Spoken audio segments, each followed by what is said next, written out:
Bien, qu'est-ce que je vais faire aujourd'hui? D'abord, je vais vous dire salut à tous.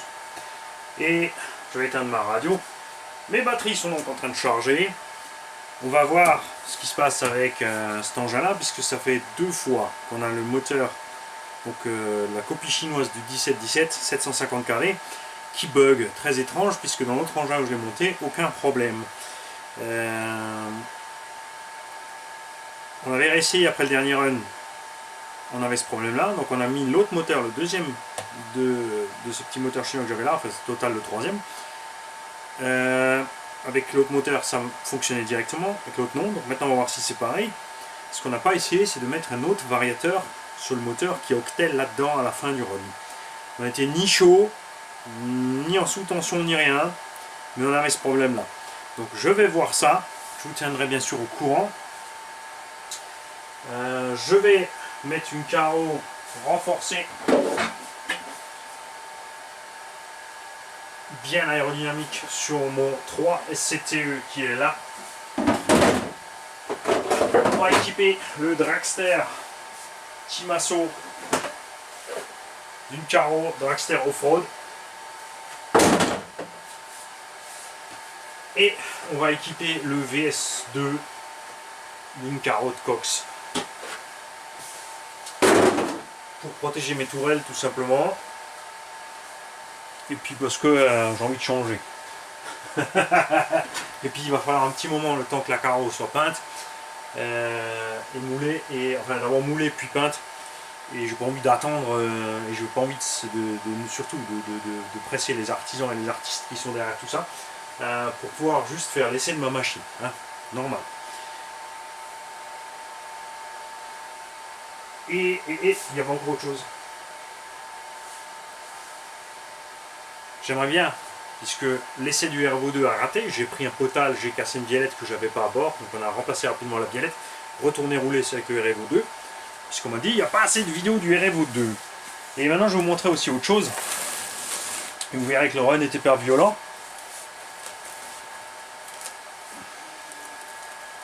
Regarde la bosse dans le châssis, tu la vois là? Évidemment il y a une rayure, il y avait une petite caillasse. On a atterri sur une caillasse, ça nous a fait cette sale bosse. Le châssis ici de l'autre côté a été fraisé évidemment pour gagner du poids. Mais voilà le genre de choses qui t'arrive rapidement avec des châssis plats alu.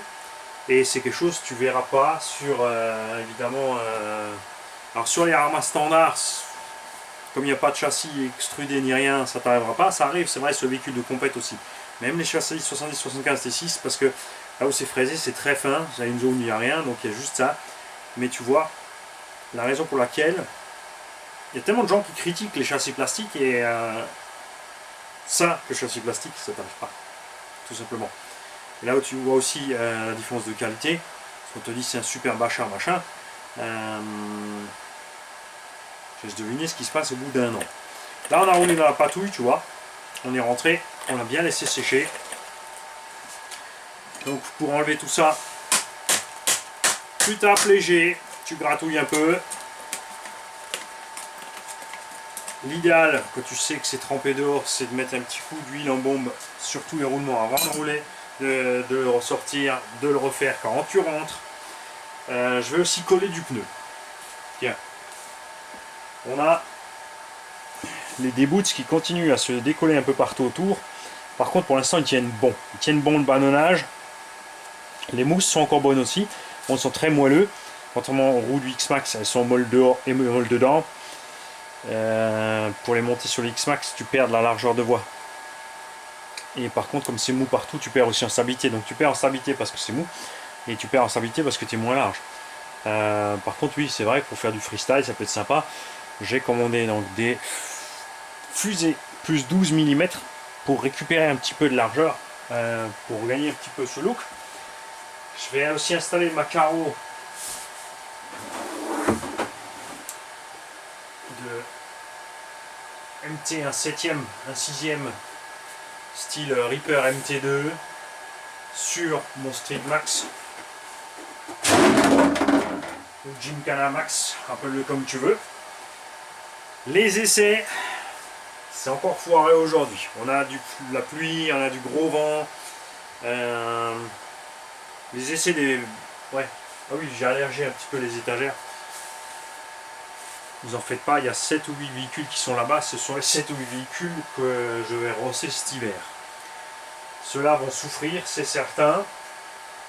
Ceux-là, on va les chouchouter un peu plus. On attendra les beaux jours, la pelouse sèche pour faire au moins les premiers essais. Le deuxième après, forte chance que ça déraille aussi. Vous me connaissez. J'attends impatiemment aussi le temps de pouvoir aller faire des essais sur circuit avec certains petits engins. J'ai retrouvé des 28-50.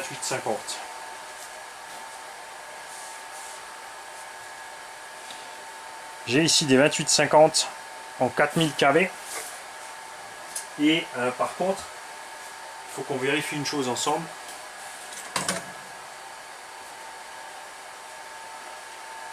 Ouais.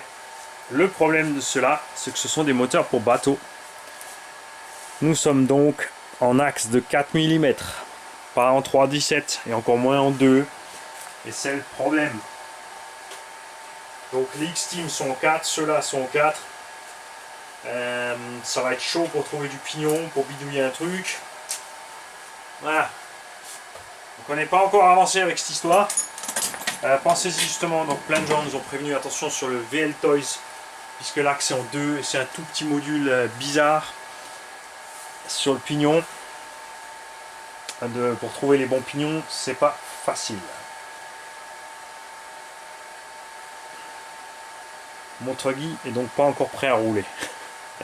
Alors je vais peut-être piquer une pièce sur le XT Monster parce que j'ai un combo LC Racing dans le XT Monster pour que l'engin puisse au moins être opérationnel en 28, c'est un 2840 4500 kV, puisse être au même point que le Monster et que le DB, qu'on puisse au moins le rouler, hein, parce que là ça me démange.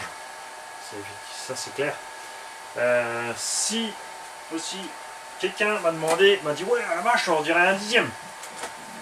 Donc, pour que tu aies un peu une idée, entre le 1,14 et le 1,10 quand même, alors la longueur ça te parle pas trop, c'est là que ça va causer, tu vois. Ça c'est la différence entre les 1,10 et, tu vois, c'est là que ça change. Il y a quand même une différence de volume, c'est comme les bateaux. Le Silverline là-haut fait 1,20 m. Il y en a qui ont dit ouais, franchement c'est nul, le Spartan il fait 1 mètre, c'est à peine plus gros. Puisque comme vous le savez, il est à vendre. Il est en 12S. Le prix est correct, je vous le garantis. Et il y en a quand même qui ont râlé parce que voilà, pourquoi dépenser ça, un Spartan d'occasion, ça vaut 350 €, je te donne 400. C'est 3 fois plus massif qu'un Spartan. C'est tout à fait normal. Je vais pas évidemment, alors on va pas faire ça ensemble, découper et poser les carreaux. Je vous ferai un compte rendu final une fois fini. Là il est 4h20 du matin. Pensez-moi à vous redonner l'heure quand je ferai la vidéo finale. Ça va être un certain temps parce que je vais encore traîner entre temps, je vais aller répondre à certains commentaires.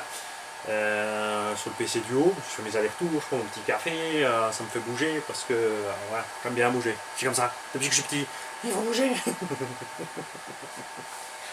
Ouais, même sans café, hein. Si tu me prives de café une semaine, c'est pire en fait. Je peux demander Gigi, le café me calme. Et j'ai toujours donc avec grande impatience les tests à faire de 1, 2, 3, 4, 5, 6, 7, 8, 9, 10, 11, 12 véhicules neufs ou quasi neufs. C'est pas mal. Mais il n'y a pas la météo. 13, 14, j'ai oublié les mini. Sans compter le LC, hein. Je parle juste de la WL Toy. Ah oui, il y a le X-Max 2022. Ouh, faut que je m'y mette. Je vais prendre un jour de congé, je vais poser les plots sur la terrasse pour faire les essais des mini. C'est pas le terrain idéal parce que le surfaçage de la terrasse, évidemment, c'est pas de la moquette. Par exemple, pour le Team Asso Reflex, l'idéal ce serait d'avoir une moquette. Mais je vais pas aller acheter une moquette et mettre de la moquette sur ma terrasse. Pas déconner non plus. Je serais capable, mais Gigi non. Vous êtes encore là? Ouais, pas tous, hein. Ouais, c'était le but. Hein, on aime bien faire ce jeu-là, vous avez remarqué ces derniers temps. Mais c'est sympa quand même de coller ça n'importe où dans la vidéo. Bon, en ce moment on le met à la fin, mais ça pourrait être une fois au milieu. Hein, donc si tu zappes, tu vas rater le jeu. Bien, comme on est sur ZD Racing, c'est le moment de jouer le Pirate 3. Le Pirate 3 avec ses roues d'origine, qui pose donc pas de problème en 3 et 4S, ça tient bien, faites gaffe sur les gros sauts, surtout s'il fait froid, n'allez pas craquer les jantes. Montez pas ces roues sur n'importe quels engins aussi, c'est vrai qu'elles sont légères, elles ont beaucoup de déport, mais voilà, tu peux les utiliser, mais si tu veux bâcher, faire des trucs de saut, des machins, évite. Hein. Fais gaffe quand même, c'est pas cher, et elles valent leur argent, mais elles sont pas chères. Je vois où je vais en venir. On va donc jouer ce petit pirate. Pirate dans lequel nous avons donc huilé le diff avant, le central et l'arrière, réglé comme il faut au niveau des roulements et des portes fusées, tout ça pour que rien ne coince. Vérifier que les angles de cardan soient ok. On a un cerveau 15 kg Timasso pignon acier dessus. On a le variateur Timasso XP 130. Ou non, le SC 1300 BL. On a un moteur Surpass 4068 2100 kV avec un pignon de 11. Je rappelle qu'on a modifié ici. Moi, il y a deux vis, mais avec le pignon de 11, tu ne peux pas mettre la deuxième proprement.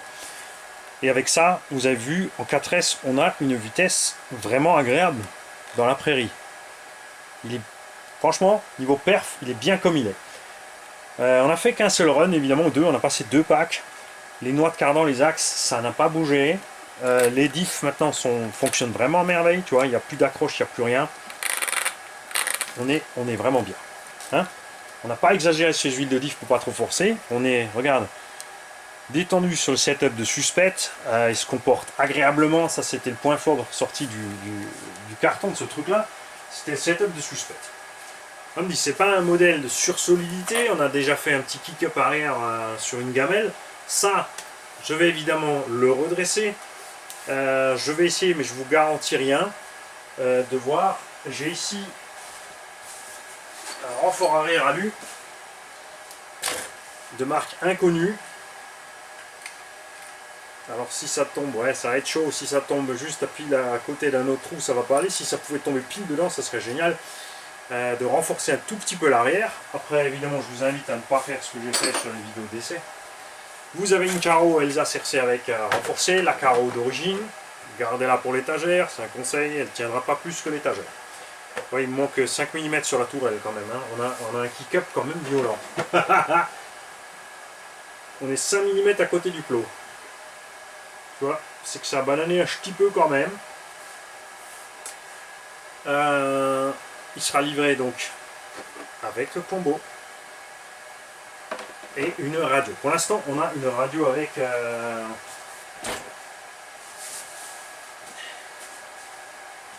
GT3B avec 8 piles. Il y a plein de réglages, c'est basique, ça a l'air super complexe. Ça a l'air de beaucoup, mais en fait non. Ici tu peux choisir ton modèle, le nom de ton modèle, inverser tes cerveaux, tes points de butée, trim, etc. Mais tu n'as rien besoin de tout ça en fait. Là, bien sûr, elle sera livrée réglée. Tes trims de direction sont là. Trim de gaz, alors tu touches pas. Et voilà, c'est tout. Mais ça risque d'être un peu complexe comme radio pour un débutant ou un petit. Donc on verra au moment du jeu, selon qui gagne le véhicule, parce que le véhicule est quand même basé pour débutants. Moi je vous le conseille. Hein, c'est bien que cette radio on peut brider les gaz. Donc si tu mets de la 4S et que tu brides les gaz, grande autonomie. Si après le problème de brider les gaz, c'est souvent que tu n'as pas envie de rester bridé, tu vas débrider peut-être trop vite. C'est peut-être plus prudent alors de rester en 3S avec ce setup. Au niveau du punch, tout ça, on n'y est pas allé trop fort. Après, c'est au gagnant de prendre la mesure de ce qu'il va faire avec. S'il pense avoir reçu un super bâcheur et qu'il le bâche et qu'il l'explose, il est au courant que c'est qu'il aura tort. Je te le dis là, c'est pas un super bâcheur. C'est un engin, ok, prairie, promenade forêt, découvrir la RC, pas y aller trop fort.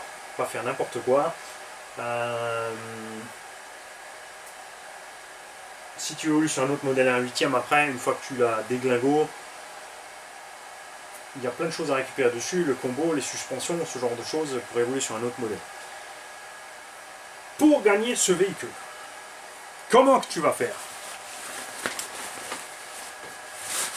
Si on part sur des coms, le problème c'est que j'ai aucun autre moyen de joindre les gens que par les coms par la suite. Donc s'ils loupent le commentaire, la réponse, ils ne le sauront pas. D'un autre côté, ça t'oblige à suivre. C'est quand même bien, si tu gagnes un petit truc, de suivre gratuitement quelque chose. Hein, si ça coûte rien, à part un petit effort, enfin, si tu veux le gagner, c'est normal, il faut le mériter. Donc on va faire ça. Alors, pour gagner ce Pirate 3, dans les commentaires seront sélectionnés uniquement ceux qui m'envoient un commentaire Tipiak. Je me répéterai pas. T'as écouté? Si t'as pas écouté, sois pas bête. Je vais remettre la vidéo en arrière de 30 secondes. Salut.